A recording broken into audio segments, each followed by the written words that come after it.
Hey kids, this is Aaron from the podcast that wouldn't die, and Kevin and I use Zencastr. You think you're better than us, that you're using something else? You're wrong. Zencastr's the place to be.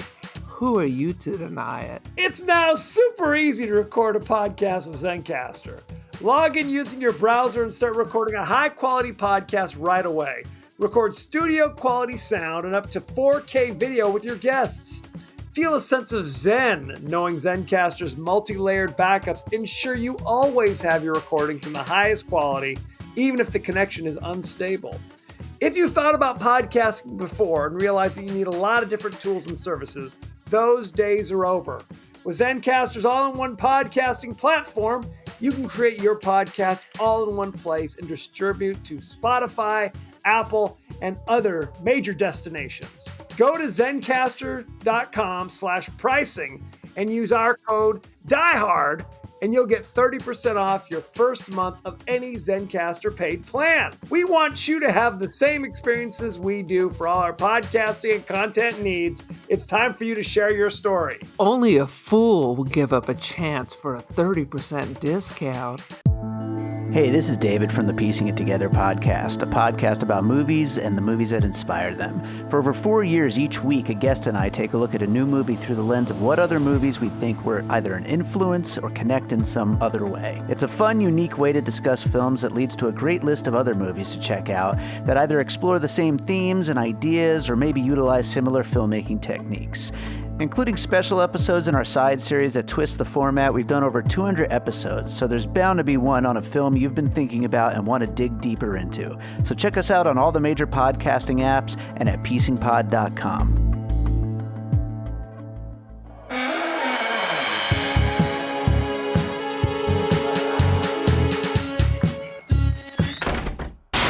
She's breaking out! She escaped? We have a serious emergency on our hands. I want a team to track her. Hunt her down. You created a monster, now you want us to kill it. Welcome to the latest episode of the podcast that wouldn't die. I'm your host, Kevin. With me, as always, is Aaron. How do? This week, we're discussing the horror science fiction classic Species, starring Natasha Henstridge, Sir Ben Kingsley, Forrest Whitaker, Michael Madsen. Who else? There's 100 people in this. Alfred Molina. They just grab a handful of famous actors and throw it against the wall and just see what's stuck. And Alfred Molina, I think he had an eating disorder at this point because nowhere else in his career is he so thin. So thin, and yet his teeth are just as horrific. Just as god-awful. They stand out more. Absolutely. I think this is the movie I found out that Alfred Molina was actually British. I didn't know he was British prior to this movie. Bro. So there you go. Come on. Well, when I think of Alfred Molina, originally, he was the guide in the beginning of Raiders of the Lost Ark. Yes. That tries to steal Indiana's golden idol at the very beginning of the movie. So. That... And I remember him back in the old VHS days when I would get foreign films. Letter to Brezhnev. He was the Russian sailor. Enchanted April. He was the kind of cold husband who eventually finds his love. A lot of artsy films.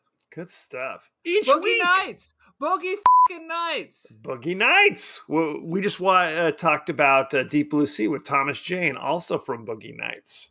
So it's an all Boogie Nights bonanza. I always forget that. He was good at that. Maybe with Alfred Molina, he was in scenes with. Yeah, he was, absolutely. Each week on the podcast that wouldn't die, we discuss guilty pleasures and forgotten classics of the horror and sci-fi genre with a comedic twist. Aaron, how's it going with you? What's the latest?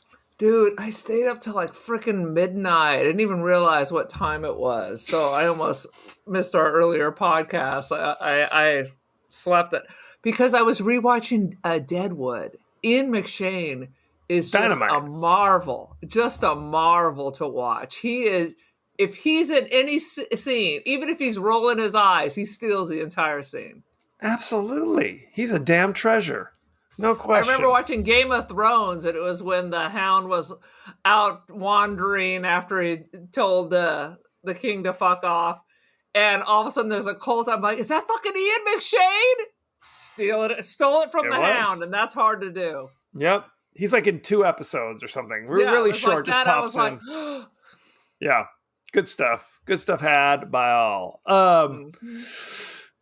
So what else is going on other than Ian McShane? That's about it? That's about it. My goal was to not leave the house for the weekend nor bathe or anything else. Just stew in my juice and relax. Well, by the time you guys listen to this, the Oscars will have been a distant memory. But my wife and I are still trying to watch. We have 2 more movies to watch of the Best Picture nominees. Which are what? It is a South Korean film called Past Lives. And it is a German film called Zone of Interest, which takes place during World War II. So that sounds depressing as f***. Yeah. I watched Poor Things is the only one I watched, which was amazing, although very uncomfortable and problematic at the beginning. It's, yes, I was talking to somebody about this. We saw Poor Things a few weeks ago. I mean, what's his name? Hulk's character is Humbert. Humbert.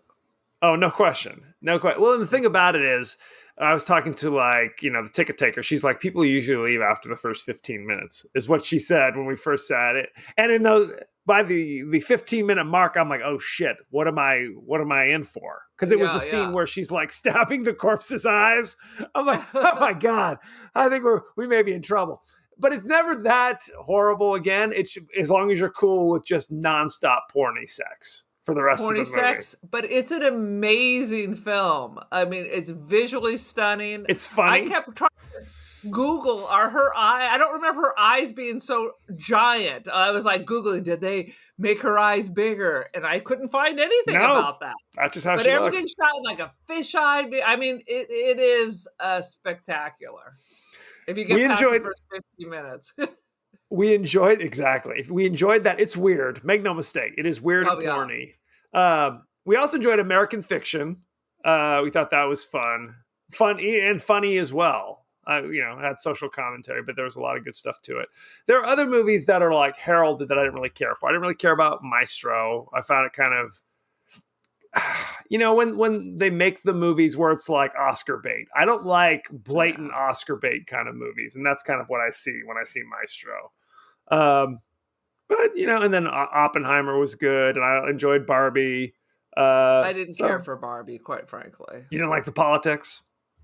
I didn't like the politics. I thought it was stupid. I just thought it was stupid.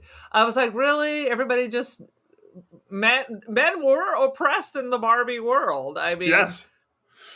It was just not my vibe at all. I'm like, I don't care. You want to watch this, but I'll never watch it again. You know what? What the fuck is the hype all about? This is what I think I was telling Becky this. It's like, I enjoyed Barbie quite a bit. Now, is it best picture quality? I would not necessarily say so.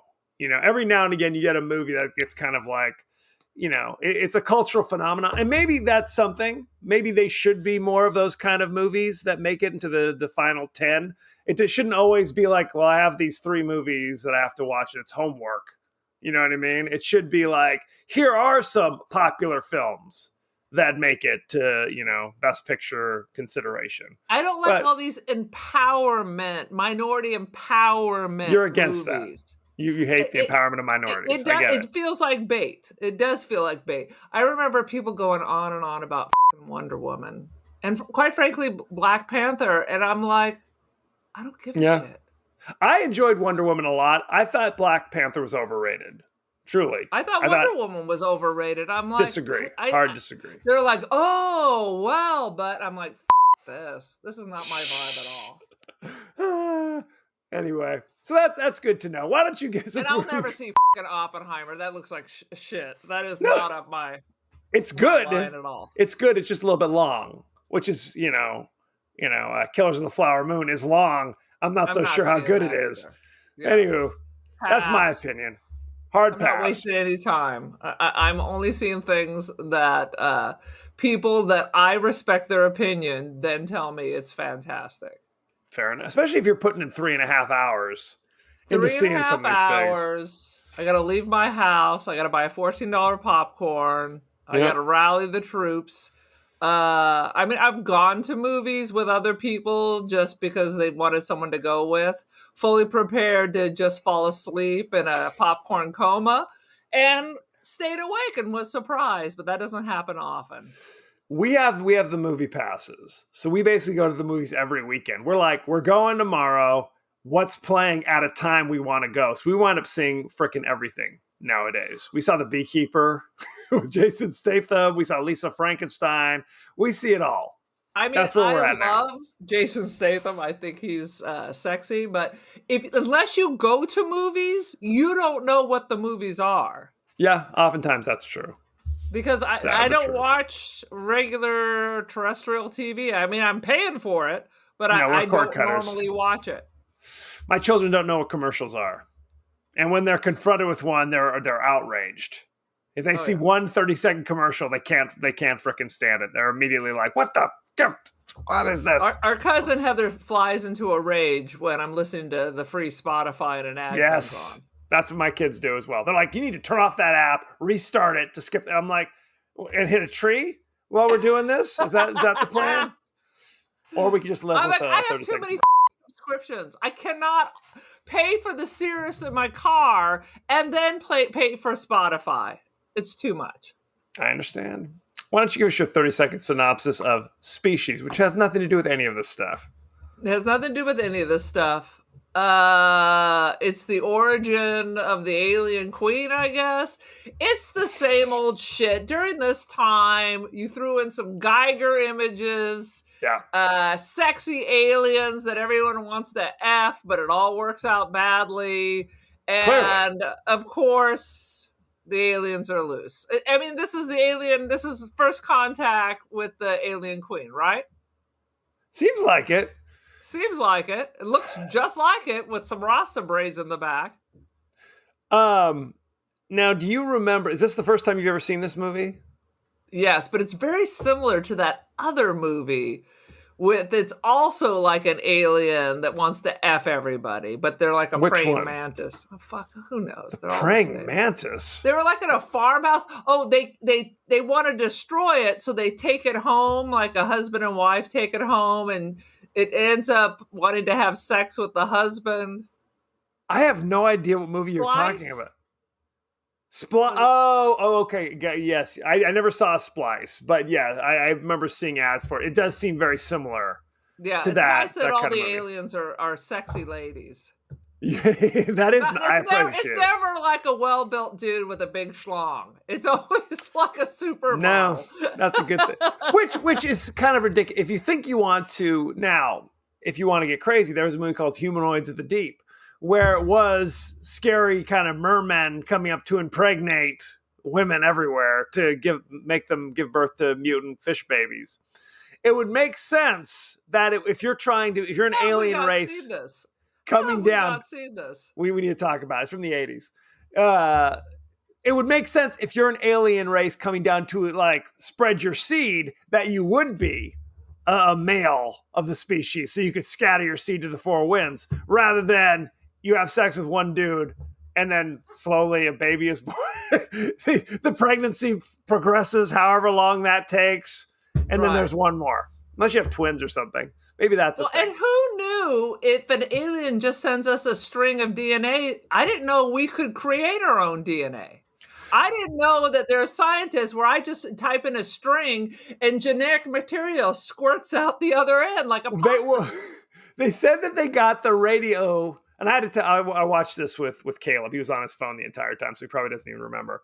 They talked about how SETI, which is a real thing, the search for extraterrestrial intelligence, sent out this messages out there into the ether, and then 20 years later, a message came back with the DNA strand and with instructions on how to combine the DNA. But they also said, we knew they were friendly because they gave us like the recipe for cold fusion or something, which we don't, this movie just takes place in the modern day. There's not like, oh shit, now we have cold fusion.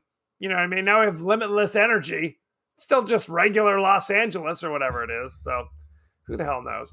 So they're like, okay, so we'll just make some weird hybrid people. What could go wrong with that? Absolutely. I saw this movie in the theater in the 90s, and I've talked about this before, that in the 70s through the 80s, pretty much most of the movies that you wanted to see as a young guy were R-rated because they all had nudity up the yin-yang. Just nonstop. Like if you watch an Arnold Schwarzenegger movie in the 80s, there's nudity in it. Right. There was going to be if you watch a Stallone movie in the 80s, there's going to be nudity in it. So these are like, if you wanted, RoboCop had nudity. Like they all had nudity in it. It was like a kid with a new toy. We're going to have boobs in this. Prepare yourself. By the 90s, it felt like it had kind of like, okay, we've been there. We've matured a little bit. We don't need to have boobs in every movie. So now you had PG-13 films that were action films. This is a throwback where it's like literally, it is almost shocking how much nudity is in this from the central character. So I was expecting much worse. But actually, it's not Poor Things. It's not Poor Things. It's not Poor Things. That's true. It's just breasts and butts. Although I have never seen Alfred Molina having sex in a film. It was shocking. That was a little bit shocking. That was the most shocking. Yes. I mean, good heavens. Well, the other thing about this movie when I saw it is I was about the same age as Natasha Henstridge. So I was like just out of high school, or maybe I was like a senior in high school. And this was the point where you're like, oh, here is like a super foxy adult woman who's about my age. Where up to that point, I was used to, obviously, my peers were all very young. I mean, she youngish. was a supermodel, wasn't she? I don't know who she is, but clearly she looks like a supermodel. Well, I think she was a model, but I don't know if she was famous, like a famous model. I mean, you know she's what I mean? Clearly a model. I mean, she's 5'10", as they say in the movie. At least in the movie, they say she's 5'10". Yes. And just has that look. I mean, she is stunning. Oh, she's a knockout. But she had that kind of that quality. Like if we go back to Life Force, if you remember that one, the alien vampires who are also, I'm going to be naked 95% of the time you see me, where it's that total knockout, total smoke show. But if you look at their face looks a little like alien-y. You know what I mean? There's something a little, not unattractive, obviously still beautiful, but something a little kind of, are you human? Is there what's going on? Because your eyes are a little bit too far apart, or something along those lines. Natasha Henstridge in this movie has that kind of unearthly quality as well. So I think that's kind of interesting. I don't know how interesting it is, but I enjoyed it. Why don't we jump right in to the highlights, if you will? Aaron, just have a comment. Please. So as she grows at certain developmental stages, she does and sometimes goes into a cocoon, sometimes she doesn't. Yes. I'm not really sure what's happening. I mean, did she have a cocoon from birth to whatever the 12-year-old was that happened in 5 minutes? Not clear. At the beginning of the movie, they've decided to, because little Michelle Williams, Academy Award winner Michelle Williams, is in the cage, and they're going to gas her. Because I don't know, they decided she's evil now. We've raised her to a 12-year-old, but now we're like, okay, cyanide gas it is. But you're right, there's never a moment where it's like, every couple of months she crawls out of a cocoon or any shit. There's no reference to that at all until she's escaped and she's on the train. Right. And then the most horrific wormy CGI squirts out of her body. Yes. When they use the CGI, it is horrendous. It is awful. Especially the big climax where she's just like, I'm fully alien creature now. It is like the worst video game CGI you might ever encounter. Yeah, it doesn't really make any sense. And then what's the point of combining the DNA only to have you slough off your skin when you give birth or something? What is that? Now you're full alien? Where's the human part? This is confusing. It seems to be that when she feels threatened throughout the movie, then she kind of like becomes a scary alien creature when she feels threatened. I thought it was How can she become an alien creature? And which of it No is in her explanation. mind? It's like she dreams it and yes. visualizes it in her mind, but her body is human except when she has tentacles coming out of her nips. I mean, Yes. She does have later in the movie. There are nipple tentacles that appear on the scene. These are thoughts that men have. Absolutely. Women are not coming up with that shit. H.R. Giger has these thoughts. Vaginas and tentacles in our nipples. No question. That's what men think about, ladies. For openers, no question. she looks like a normal person. She has these horrible alien sex dreams that she's constantly seeing. But it's like almost like there is no cocoon that occurs. Like when she kills the girl in the bathroom of the nightclub who steals her potential mate, you see like an old scary like alien hand like punch through the wall and kind of kill her. But it's not like Natasha Henstridge is like, let me get into my cocoon first. I'm going to get into my cocoon and change and do a crazy alien thing. Oh, I killed you. Now I'm going to go back into cocoon. And now I'm like hot. Hulk. It's like the Hulk. Hulk smash! It is. Smash. That's 100%. It's like, bam, I'm crazy alien, and bam, I'm hottie again. So, right. When in the hot tub, when she's about to get down with the homie from Top Gun, when she kind of senses that Michael Madsen's at the door, and then immediately like a weird tentacle comes out and kills that dude for no reason. The thing about this movie, we have to talk about this. I feel like up until the moment she kills the porter or the ticket taker or whatever on the train, I feel like we're supposed to be sympathetic to this little girl who's having bad dreams and is scared and doesn't know what's going on. Oh, and now I've killed somebody. And then it's suddenly a totally innocent, sympathetic person. I've killed you, broken your neck.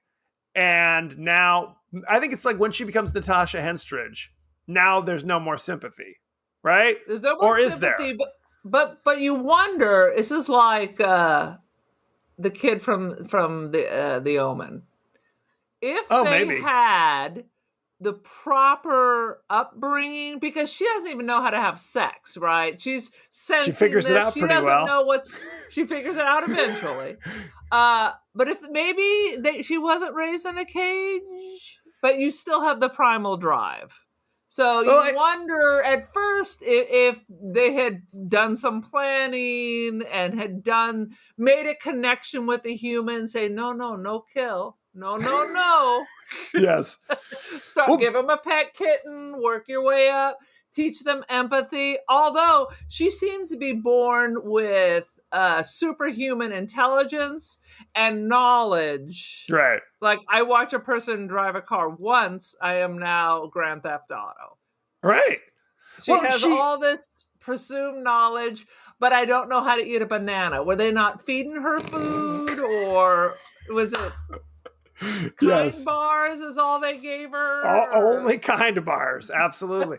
Well, again, to go back to like sympathy, is that when they decide to gas her, she's making eye contact with Sir Ben Kingsley, who's got like the lone tear coming down his cheek. I'm sorry.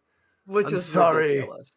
I'm sorry we're gassing you with cyanide or whatever it was. Yeah, But in the end, he was right. This is obviously something that is going to be out of our control. We're not going to be able to control it. Well, and like you said, it's like, is this a little girl? I mean, I guess they say that her development is quick. So it's like when they're born, they're almost immediately like a 3-year-old. And then, 2 months later, they're 12. And then later that afternoon, she's 25. But when she's a model, she stops aging. So by the end of the movie, she should have been 85 years old. Right. It's not like that movie. She should have been an 80-year-old woman grinding on Alfred Molina. That's what we should have said. The lady from The Shining in the bathroom. That's who should have been grinding. It should have been like that Robin Williams movie, Jack, where he's in junior high, or he's like elementary school, but he's a 45-year-old Robin Williams. That's what should have happened.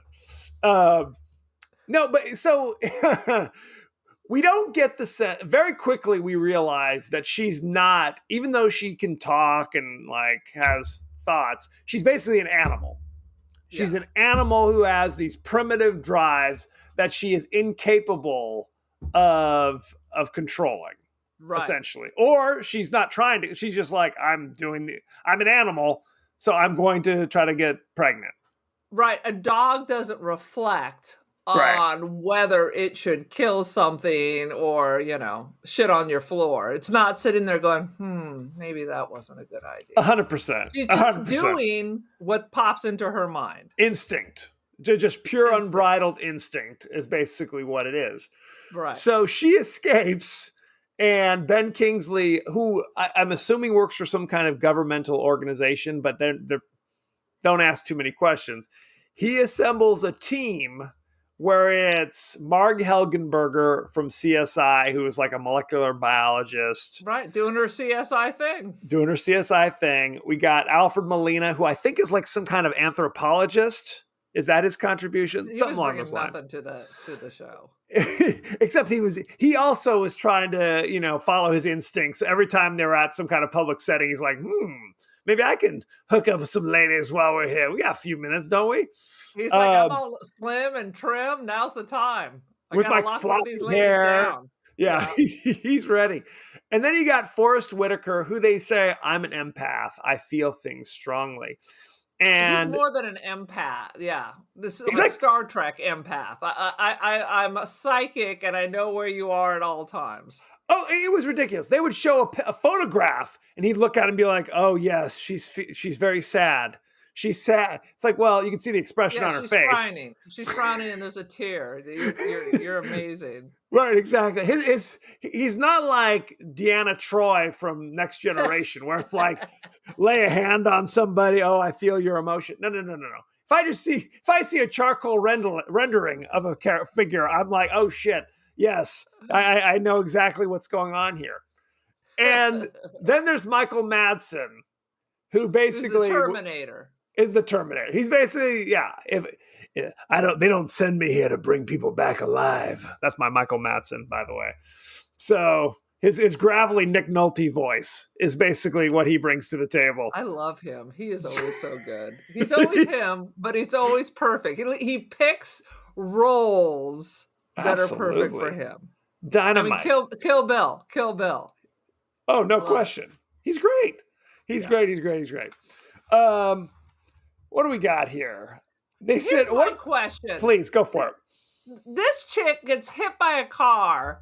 Yes. And her shoulder is broken. She got jacked up. But then, she snaps it all back like the Terminator. But at the end of the film, she's running through steel walls. So why wouldn't that have broken her bone and then she had to heal from that? These are important questions.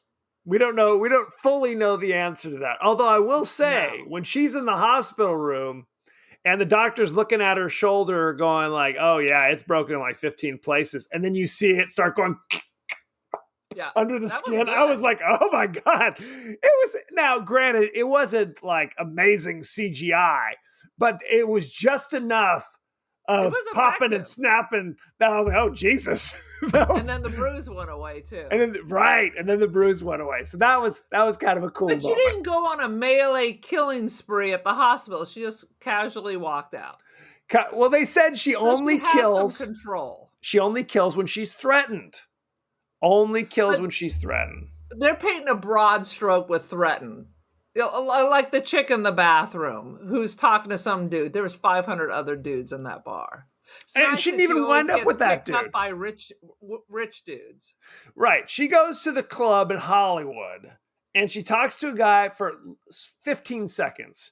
And another chick jumps into the guy's arms saying, hey, sailor, why don't we get out of here? And she's gonna be like, oh, I'm going to have to kill you because you're trying to steal. It's like they say it's like sexual competition. Because you're sexual competition for me, I'm going to murder you. And she murders him, or murders the woman, and then comes back and court. Exactly, it's sexual competition. The dude is there, and she doesn't even leave with that dude. She finds some other random guy with greasy hair and a big old blazer, who attempts to date rape her. So, And again, we're kind of on her side at this point. This movie is so bizarre. Go ahead. It was Promising Young Woman because it's the nice guy. According to all the guys, he's the nice guy. Right. She wouldn't be seen with a jerk. Right. Well, I guess she was. Michael Madsen goes like, she would have left with a nice guy, not a total asshole. It's like, what do you base that on? No one leaves with a total asshole. Hey, can you be more of a dick? That's making me hot. Let's go, brother. Not a total asshole. But he is. So the reveal is she goes back to this dude's apartment. Again, he lives in like a palatial mansion. Yeah. She essentially only picks up rich assholes or rich guys. She didn't put a move on frickin' the valet Parker, right? No. She didn't pull a move on the guy bussing the tables. She went to the guy who's driving a Beamer and drives her to her. Big lapels. Big lapels. That was the look. So he's ready to get down. She kind of leans close, but she can sense, using her alien powers, that he's a diabetic and therefore unsuitable for procreation. He's a rapist diabetic. So now any diabetics that call me up, I'm going to be sus. Now you're going to know. You're going to be wary. Absolutely. I thought it was weird he put his pants back on and then told her to take her clothes off. Yes. Well, he says, you know what? I'm kind of sweaty from that club. I'm going to take a shower. You can take yours later. And that's cool. I got to do my business. Don't come into the bathroom either. I was like sussing like, you want her to bathe because she's like a dirty whore. Is that what it is? You want her to get a good scrub in there? I mean, absolutely. That was the implication. I don't think that's out of line. I was watching Deadwood till midnight, so everybody needs to clean that biz out. No question. I don't know. He doesn't know her. Anyway, so the moment she's like, hey, on second thought, can you take me back to the club? He's like, huh? What you mean, honey? You knew what you came up here for. That immortal line. And she's like, nah, but I don't want to. He's like, duly noted. Now take off your clothes, young lady, and give me some sugar. I'm paraphrasing. It was something along those lines. I mean, he was a bad dude. He gets what he gets. He gets what he gets. So that's what I'm saying. It's these moments where it's like, really, there's two moments where she kills a totally innocent person early in the movie, where I'm just like, oh, she's evil. But then later it kind of swings back where it's like, oh, I mean, are we sympathetic? Is she okay? I don't think she's evil. She's just an animal. Is. I feel evil means you're doing this for a certain pleasure. Right. You're crazy. I mean, we're not talking about real evil. She is simply like a creature. If a lion is loose in the neighborhood and is eating children, the lion is not evil. It's simply doing what is its nature. I think you're right. Can it exist? No, it needs to die. And the government is stupid as usual. Yes. Because there's no way to contain this. So this creature needs to die, but it is not evil. I don't think it's evil. No, I think that's clear, right? The only she kills the ticket taker for fear of being discovered, I guess. And then she kills the nice guy who was going to pay for her medical bills. Right. Well, that was kind of a funny scene. He gets in the jacuzzi wearing his trunks. She's bone naked. Of course she is. And immediately he's just like pulling down his pants. He's like, whoa. What are you? Whoa. He's the opposite of the last guy. Yes. Slow it down. How about a glass of wine, sugar? What's the rush? Exactly. How about I put some music, light a few candles? What the hell? Yeah. I mean, honestly, she could have just ignored all these people and just gone somewhere else. Yeah, well, she didn't have to kill that. She could have just bounced. She could have left the dude in the jacuzzi going, what the f***? And then just ran off into the swamp behind his house, which is what she did anyway. So who's to say? Because there's a lot of swamps in LA also. It's the LA swamp. Swamps. We don't talk about it. We don't talk about LA gators that emerge from the sewers. You better believe it. The gateway to the Chud. It's the gateway to the Chud. I have to go back to this. When she's in the hospital and she's laying in the bed and her shoulder's popping back into place and the doctor's like stupefied, a nurse runs in and says, "Doctor, we need you. There's a child burn victim who needs you right now." I thought that was very specific. It's like very specific for, well, I'm still working with this woman's broken clavicle. No. We have not just a burn victim, sir, a child burn victim. Just to be clear, this is an emergency. Ignore what you just saw. Anyway, I thought that was kind of interesting. Later in the movie, there is a convoluted moment where now we know she's totally evil or not. She kidnaps that poor woman, ties her to a bed, cuts off her thumb, and basically makes it so that her pursuers think she died in a fiery crash, because they literally found they found the species woman. The species woman cuts off her thumb and it promptly grows back, and she just kind of tosses it in the car for them to discover. That's all they find. That's all they test. This old jacked up old thumb versus a giant human body. There's a corpse. There's a full corpse. How do you find the thumb? Yes. All of that. And the fact that the other person is tied up in the passenger seat. Correct.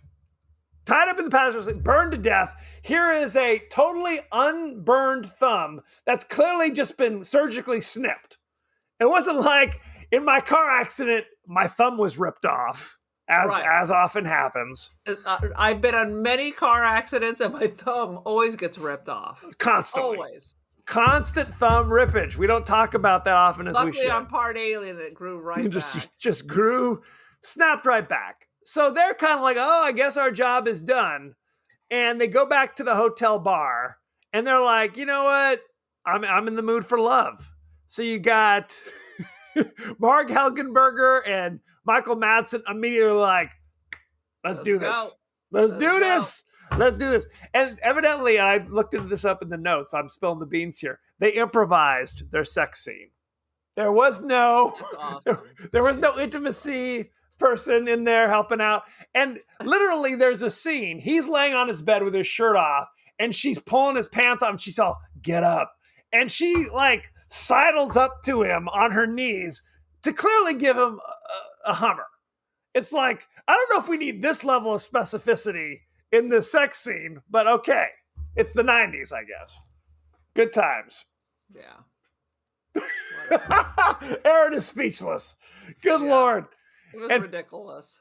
And poor Alfred Molina tries to have Forrest Whitaker be his wingman. And Forrest Whitaker's like, who is the most bizarre version of Forrest Whitaker you may ever see, frankly. It's not Crying Game Forrest Whitaker. It's not the Last King of Scotland Forrest Whitaker. Which one is it this time? that is a question. He's making choices. He is making choices. And Alfred Molina's like, why don't we go hit on those chicks over there by the bar who are staring at us and laughing? And I'm pointing and laughing. And he rolls up, and Forrest Whitaker's like, I'm out. Molina goes up solo, and is just like, hey, ladies, how are we doing? I'm a cultural anthropologist from England. I'm here to explore some shit, if you know what I'm saying. The mating rituals. That's right. The Angelinos. No question. And of course, promptly those girls' dates arrive, and he's just like, oh shit, I guess I'm going back to my room to watch Spanktravision by myself. But luckily he stumbles upon their species. She's in his room, and he gives the obligatory, what are you doing in my room? Why are you taking off your dress? I'm in. No further conversation needed. Because this is how little they're paying attention. All you have to do is dye your hair, and men will no longer recognize you, ladies. Correct. Let's just put that out there. Dye your hair. If you're a blonde, dye your hair brown. Your mother will walk right by you. Won't even know you. Well, and speaking as somebody who likes brunettes, I'm attracted to brunettes. She definitely is about 20% less attractive after she dyes her hair. Still very attractive. Still very attractive. He's not, Alvin Molina's not like, hon. Went from a 10 to a 9.5. Well, that's the thing. She is in the hotel because she's after Michael Madsen. She sensed his virility from across. She's like, I got to have some of that. So But she goes up settled there. for Alfred Molina's virility. Yes, a lesser virility, if you will. Well, she's like lurking in the hall, I guess ready to jump in at, when they take a break. I don't know what her plan is, because she's like waiting at the door. They're clearly like having violent, vigorous sex. Like the door is like slamming, goes like banging on the walls, screams echoing through the halls. And she's like, I'm going to go next door into Alfred Molina's room. And I guess just listen. I don't know what what is her plan? She's getting tips because she's not sure how to do this whole thing. It's like, She has to control the nipple tentacles. She does. How come there was nipple tentacles and I think she sodomized the dude in the hot tub or reverse sodomized? She did something. But then after just listening into Michael Madsen, she figured it all out. She's like, I got this. I got this now. And it just happens to be that Alfred Molina walks into the room. Just happens to. And then there's literally it could have been Ben Kingsley. It could have been. She could have been Stradley. Oh God, that would have been a whole different movie. Sexy Beast. It would have been something else. So then there's literally a 10-minute kind of smash cut scene where it's like, here's Marg and Michael Madsen getting down over here, and here's Alfred Molina straddled by the strapping 19-year-old Natasha Henstridge, back and forth. I'm like, it is literally Red Shoe Diaries going on in here. I'm like, what in the hell? And I always love it where it's like, we're having a sex scene, and all I'm doing is putting my hands on your shoulders. You're on top of me because I can't touch any other part of your body because you'll probably slap me in real life because we're just actors. So there's a lot of shoulder play. I'll give you a back rub, honey, while you do your thing. Yeah, that's it. So this was, again, I'm giving you behind the scenes. Sexy. Oh, it was awful. Seeing Molina's O face. I could have done without. Doc Ock. Clearly. Absolutely, with his tentacles. Oh my God. This is Species 9. No! No! It's something. It's something. This was her first sex scene, which makes sense because she's literally 19 in this movie. And Alfred Molina said his last sex scene was 5 years earlier and it was with another man. So I guess that, because she was nervous. Super awkward for all involved. It was horrible. I hope they had a closed set that day. You don't want craft service guys sitting in the back. What's going on? What's going on back there? Frankly, being disgusted at Alfred Molina's. Like, I get it. He's got a dad bod, right? He's just an actor. I'm just trying to act. In this film, he has the dad bod. Yes. Generally, he's got an extra 30. He lost all this weight for this role. Yes. You know what I'm saying? He's never looked this good. He's never been this trim. Ever. And frankly, he ain't that trim here either. But let's be honest, it's a sad situation. Anyway, I like that he goes, what about protection? And she does not respond. He's like, okay, sounds good. Moving on. He's not gonna jinx this. He doesn't want to force the issue at this stage of the game. And immediately afterwards, she goes, oh, I feel it. And of course, he goes into like an anthropological session. He's like, well, my dear, in many cultures, people feel that they can identify the exact moment of conception. And she's like, feel my stomach. And he's like, oh shit, it's kicking. So, and that was it. And then she kills him. He would have been thrilled if she would have been like, we could have snuggled afterwards. She murders him because like a praying mantis or the Black Widow. Because only then, even though he's been staring at her this whole time, only then does he realize who she is. Well, in his defense, she starts like weird fins start growing out of her back and shit starts happening. He can't see that. Yeah. That is true. Good point. Oh, sweet Jesus. What else you got? Anything? Oh my God. I mean, how is it her babies are growing faster than she did? And how is it that childbirth, at least for her, is more painful than when she got hit by a car? That's true. That's a good point. after killing Alfred Molina, everybody figures out, because thanks to Forrest Whitaker, he feels shit at the door. Frankly, if you're trying to get down in a hotel room, you don't want Forrest Whitaker like leaning against the door, listening and feeling things, doing his powers. Get him out of here. So they chase her down into the sewers beneath the Bonaventure Hotel or wherever the hell it is. And there's like catacombs. I mean, there's all sorts of shit down there, clearly. LA we had no fascinating idea. Place. Because she goes from conception, pregnancy to birth in 10 minutes, maybe, and gives birth to a toddler. 6 or 7. And Absolutely. all of a sudden the baby is also part frog. He goes from being I'm a frog boy to a spider boy within a matter of moments. Boy. Because he eats. And then later we earn, if you just eat part of the alien, you then become an alien. So really all this was nonsense. She could have spent the whole day cutting off her thumb, watching it regrow, and then just sprinkled that in various homeless persons' breakfast burritos, and they could have had an army. It's various, 100%. Well, we didn't even talk about the fact that while they were traveling the catacombs, they found like a reservoir of oil previously undiscovered. That was there in the downtown LA.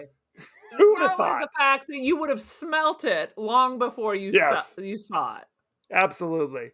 So it that a punch in the face. That plays into the climax when it's the full blown horrific CGI of this weird alien jumping around. Yeah. They light the oil on fire. There's flames. Forrest Whitaker's hanging on the ledge over the pit while a spider boy is crawling towards him. Yeah.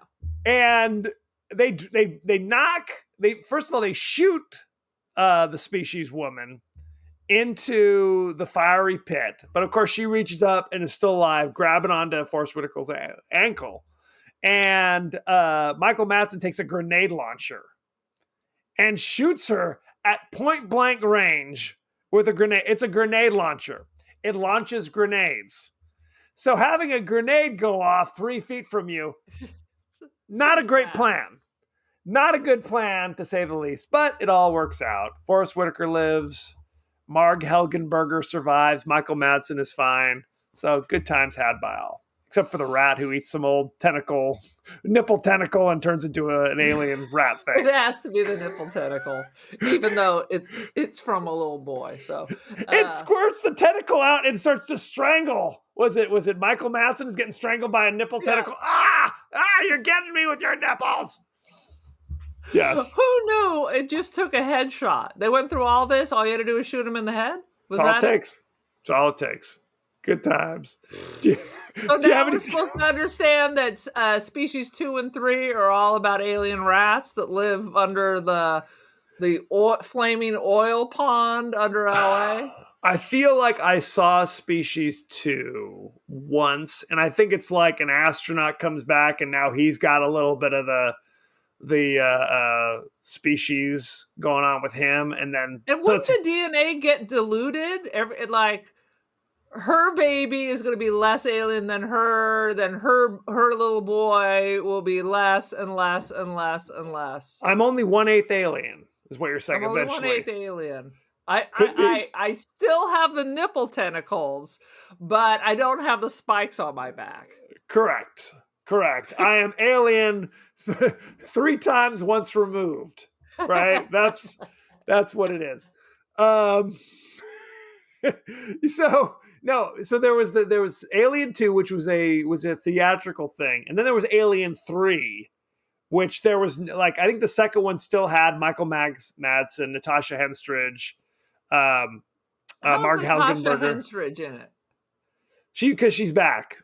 She survived something. I didn't write the shit, but she's on the posters. Those other frozen embryos in the microwave and brought her back. Correct. They did something like that. But the third one is TV, maybe Sci-Fi Network. Who's to say? With none of the original cast. And I'm sure I never saw it. That I said hard pass on the straight to streaming option. So no thanks. What I don't understand is when they were trying to grow the original Alien, it apparently is some kind of a lamprey, But when you mix it with the human DNA, then you're the alien queen.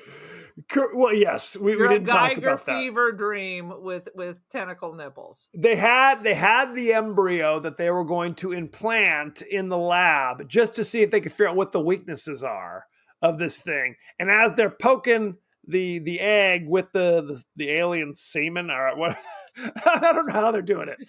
The camera goes out. So she goes in with Michael Madsen to change the camera, and when they fix the camera, now it's a big old blob flopping around in there. His help, and yet all he did was hold the cover up. Yes, it's important. It's important. That was ridiculous. So yes, it becomes a weird old floppy blob thing, and then a weird old it goes south quick. And of course, Ben Kingsley's like, I can't open up. I don't know what accent I'm doing. Sean Connery.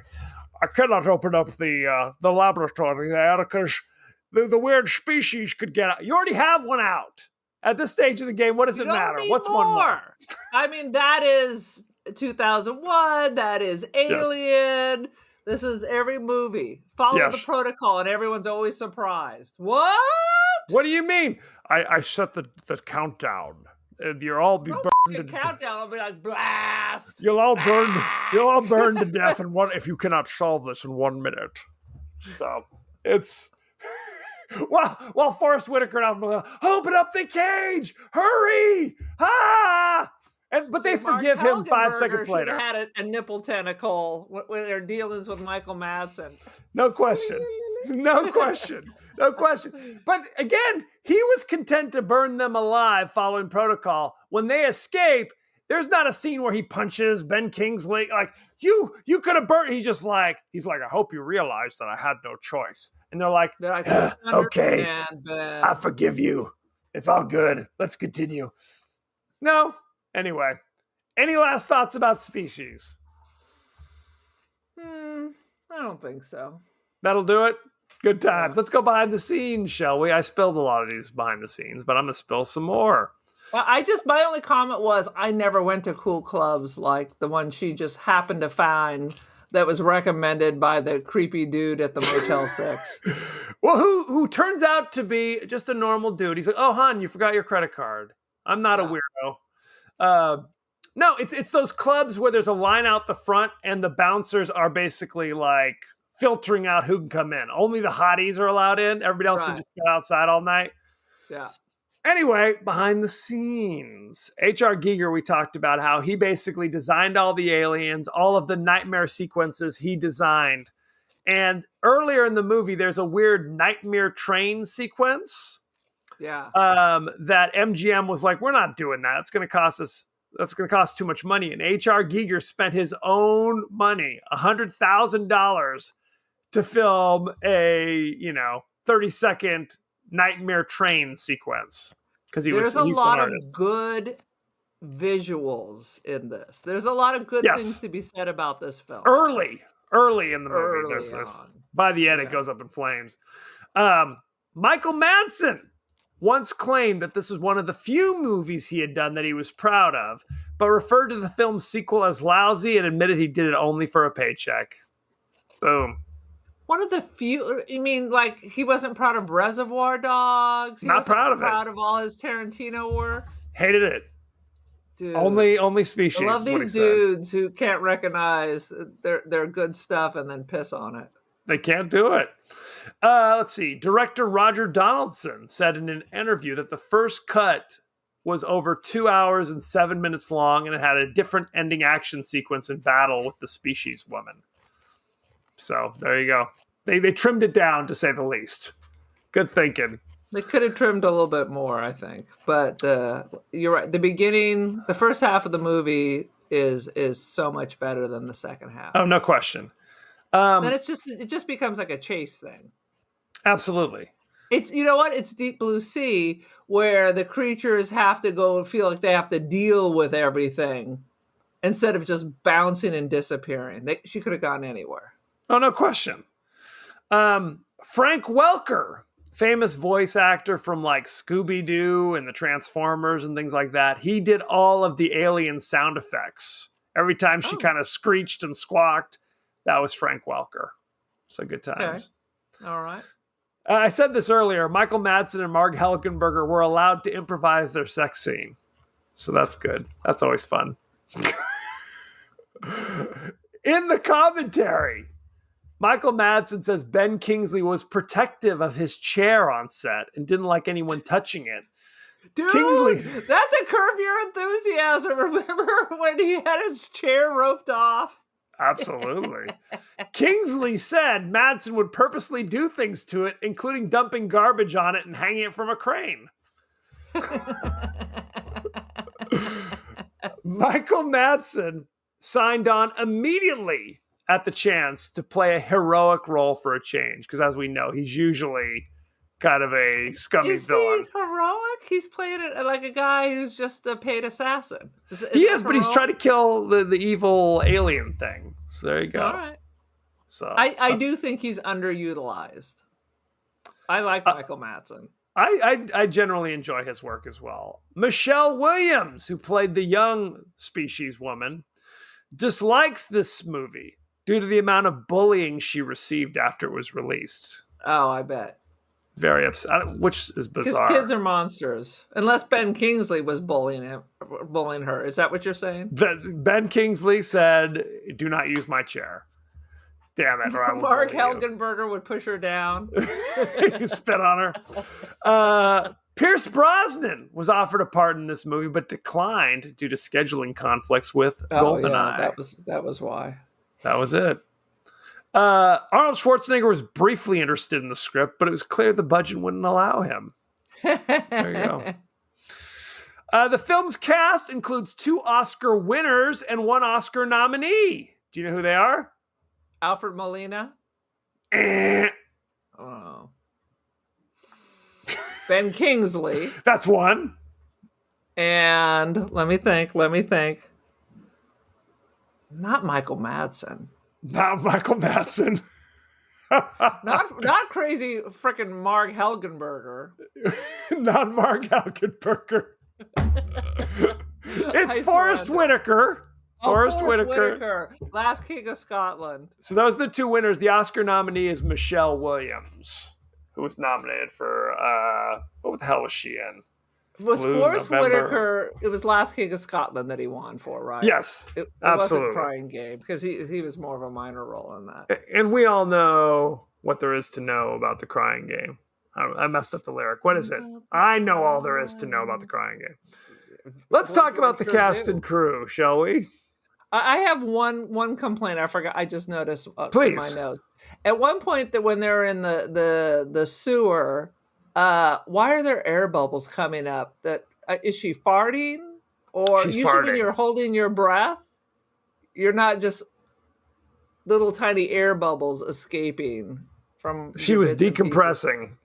I'm assuming she's a little bit gassy, and I do want to point out there is a Polaroid camera in this film. It is the Polaroid Ultra AF, which I have, but they discontinued the film 5 years ago. But I still have some.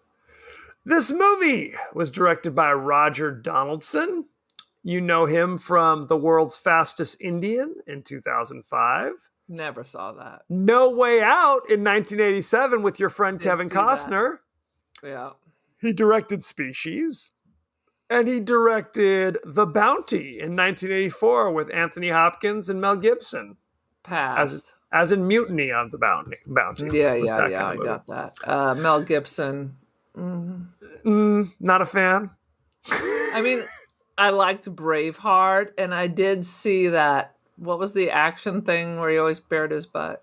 It's the Lethal Weapon. I saw the first Lethal Weapon, and I remember enjoying that. It's great. You can't go wrong. Let's talk about the cast. Natasha Henstridge played Syl, which is what they call the creepy alien species creature. You know her from Species, Ghosts of Mars, Species 2, and The Whole 9 Yards with Bruce Willis and the late, great Matthew Perry. Okay, well, I think I've seen one of those. She's Canadian. She's from like Newfoundland or something. Newfoundland? Yeah, you know it, don't you? Newfoundland? I call it Newfoundland. Okay. Michael Madsen You know him from Reservoir Dogs. He was in Kill Bill Volume 1. Donnie Brasco, which is an underrated mafia movie, in my opinion. And he was Jimmy in Thelma and Louise. Yeah, I never really liked Thelma and Louise. I want to share that with you. They were both nominated for Best Actress. That's nice. And I think Gina Davis won. And Gina Davis was married to Rennie Harlan, who did Deep Blue Sea. And married to other people. Jeff Goldblum. Correct. Ben Kingsley played Xavier Fitch. I swear I don't remember anybody ever saying his name in this movie. No. You know him from Sexy Beast in 2000. He was Mahatma Gandhi in Gandhi. Yeah. He was in Schindler's List in 1993. Yeah. He was in Iron Man 3 as Trevor Slattery. Oh, that seems a big drop, doesn't it? Gandhi, Schindler's List, Wolverine 2. I mean, come on. Alfred Molina played Dr. Stephen Arden. You know him from such things as Spider-Man 2. Oh my God, never saw it. We talked about Dr. Octopus, for God's sakes. I know that he had that character, but I've never seen any of the Spider-Men. He was Spider-Man. He was in Frida, playing Diego Rivera. Yes, I saw that. That was very good. He was in Enchanted April, Letter to Brezhnev. He was in Boogie Nights. Fantastic Boogie Nights. Raiders of the Lost Ark, the original and pure classic. He was in Magnolia in 1999. Oh my God, I love Magnolia so much. The list goes on and on. Who was he in Magnolia? I'm blanking out on him. I don't. Oh, you know, he was the guy who owned the electronics store that William H. Macy worked at. All right. Forrest Whitaker played Dan Smithson, which does not sound like a real name, by the way. They might have to take a second pass at that. Smithson. You know him from The Last King of Scotland, which if you haven't seen is amazing. He was in Lee Daniels, The Butler. He was in Battlefield Earth with Travolta. No. Oh my God. Is he a Scientologist? Is that what that means? Maybe. He was in Black Panther in 2018. So here's an amusing story. So Last King of Scotland, he's playing Idi Amin. So yes. I had one of my good friends' brother worked for the oil company in Saudi Arabia. So when Idi Amin left Uganda, he went to Saudi Arabia, and he was talking about he was in the Safeway, and here's coming towards him is Idi Amin and several of his wives. Oh, jeez. Weird. Very weird. I bet. I'd be like, go ahead. That was a visual, people. Marg Helgenberger, you know her from, she was in 263 episodes of CSI Crime Scene Investigation, playing CSI Catherine Willows. She was in China Beach, and she was really good on that. That was like her first big claim to Vietnam fame. soap opera. With Dana Delaney. Back in the 80s. She was in Aaron Brockovich in 2000. She played Dr. Laura Baker in Species in 1995. She was in Good Company in 2004 with Dennis Quaid and Topher Grace. Don't know what that is. Don't even care. And finally, we've got Michelle Williams playing young Syl, where she literally has no lines in this movie, interestingly enough. You know her from My Week with Marilyn in 2011 when she played Marilyn Monroe. She was in Blue Valentine in 2010, Manchester by the Sea in 2016. A lot of horrible relationship movies. That's always great. Lots of laughs. She was in Take This Waltz in 2011. And it does not mention it, but of course, to me, she'll always be on Dawson's Creek. That's where she got her big claim to fame, in my opinion. And then she was married to Heath Ledger? Or I don't know if they were married, and I think they had actually split up before he died. But they have a child together. So, there you go. Let's talk about the rating, shall we? Let's. Species currently has 42% rotten on Rotten Tomatoes. Do you know what the audience gave it? 62. 31. Even worse. Even worse. Let's look at top critics, shall we? We've got Gene Siskel from the Chicago Tribune says, Roger Donaldson directs Species with a firm pace, and right up until the end, he is in control of a most satisfying summer film. 3 out of 4. Boom. That's a thumbs All up. right. Roger Ebert, on the other hand, for every rare film like 2001 or Close Encounters of the Third Kind. I love that's what he's comparing this to. It's the Kubrick classic versus this. With a sense of wonder about the vastness of creation, there are a dozen like this, which are basically just versions of Friday the 13th in which Jason is a bug-eyed monster. 2 out of 4. He gave it 2 out of 4. Siskel gave it 3 out of 4. And yet, their reviews are diametrically opposed. So that's 1 thumb up. Very sad. What is your rating, Aaron? I would say that if the end was as strong as the beginning, I might have given this a 4. Because the dream sequences, all the Geiger stuff, and the fact that the character is not, it starts off as a more complex character. It's interesting. I have to say, I never picked up my phone. Oh, good. Because I just didn't know what was going to happen next. Right. Which is what we want. But because the end, it just becomes the Hollywood blah, blah, blah. The end just is a disappointment.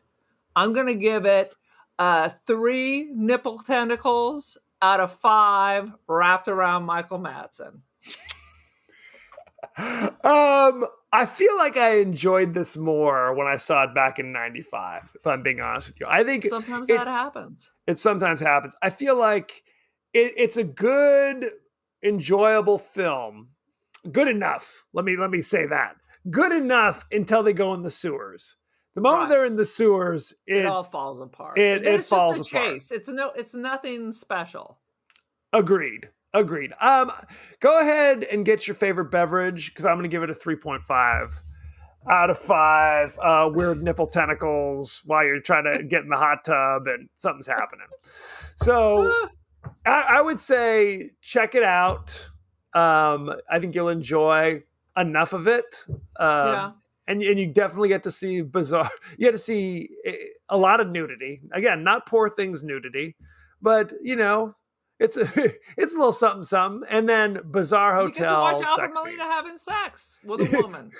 With a woman. He's really just having sex there. He's just relaxing. He's just on hands behind his back doing one of these moves. Absolutely. No question. Just happy to be there. Just happy to be there. Can you blame him?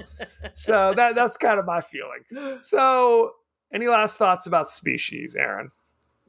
No, I will probably not think about it again because I keep thinking it's subspecies.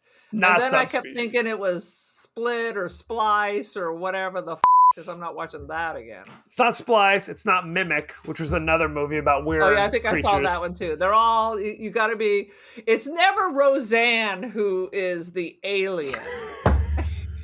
That would be a different film. See. Well, she's an alien in real life. Roseanne Barr to be the alien who has to then go out and mate. And good luck. To like clubs in New York in the 70s. That's my dream. Yes. Alien queen. And she's going home alone. Make no mistake. That would be a different movie. It would be a sad, depressing drama. I mean, we'll have to watch my pretend movie to find out. Tune in. So, thank you very much. Go to our page on Facebook. We're on X. We're on Threads. We're on Blue Sky, TikTok, Instagram. The list goes on and on. We're on YouTube. You may be watching this. You may not be. Who's to say? You can email us, the podcast that wouldn't die at Gmail. We're on Apple Podcasts, Spotify, anywhere the finer podcasts are available. So don't forget to like, share, rate, and review. Won't you? Aaron, what is your social media situation? I have much media. I'm on First Dibs and Artsy, Aaron Doherty from my Polaroids. I am on the Instagram, The Cult of Aaron. Join the cult. I am also Don't Feed the Pigeon, but I haven't updated that in like a year. I don't know if they're going to shut me down. I'm on Threads. I'm on X, but I check X only after TikTok has told me that I've been on too long.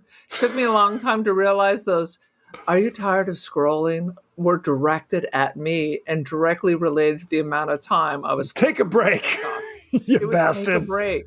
I was talking to someone else. It like took me like a month to figure out that was targeted towards me. That It was. TikTok is judging the amount of time I've spent on there. It's a personal attack.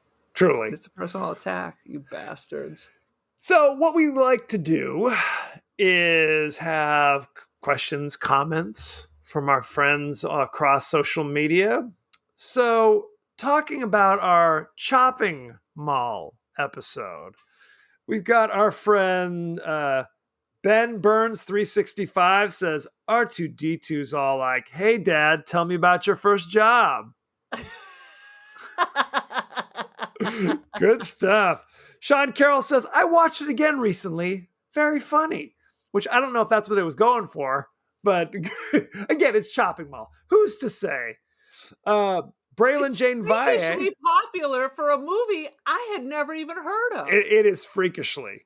80s horror movies are crazy. LMAOO. Garm Interactive says, her head's gone, but still had a head on the floor. That's true. That's a question for for their special effects I think department. that's what got us blocked on the TikTok, by the by. You may be right.